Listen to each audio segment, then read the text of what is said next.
Welcome to Sovereign RPG, I am Sovereign and today we're going to be opening a new door on the channel, and that is short and sweet reviews. Every week I will release reviews of RPGs across the board, whether old or new, so please let me know if there are any you would like covered. Now let's get into today's review.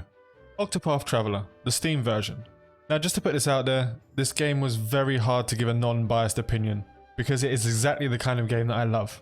That being said, my reviews will always be completely honest. The game is beautiful, the music even better. It really does it for me. The stories individually are really good, but they do feel like they have the same structure.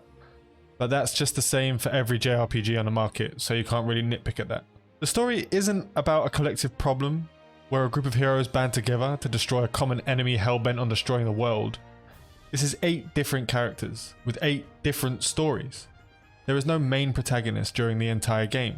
There are 8 protagonists of their own stories, and these stories are very mature. This leaves almost zero interaction between the characters during the game, unless going into the camp mechanic, but it's still not quite there.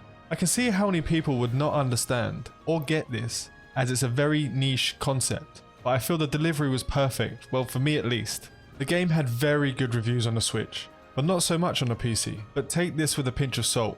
Octopath Traveler was in the top 10 on Steam for a good long while, which brings in a lot of players of all genres joining the hype train, which can lead to a lot of negative reviews for those not fans of games like Breath of Fire, Fire Emblem, Final Fantasy, some of the original Final Fantasies, not so much the newer Final Fantasies, believing the game to be too slow, not enough action, battles are few and far between. But if these types of games are what you enjoy, you are in for a massive treat. The writing and individual characters were very well done. Each character felt like they had personality and depth. The tutorials were really well done, short and simple, just like my guides. And speaking of my guides, I make short and sweet guides for RPGs as well as review them, so make sure to like and sub if RPGs are your favourite genre too. Battles occur randomly as you move around the maps, very much like Final Fantasy up until 12, where they started with the open world battles. I might still be a little salty about that, I'm not a fan of that battle system, but we won't get into that. The boss battles are fun and require some thought when using skills and reacting to the enemy's use of skills. I was very impressed with this.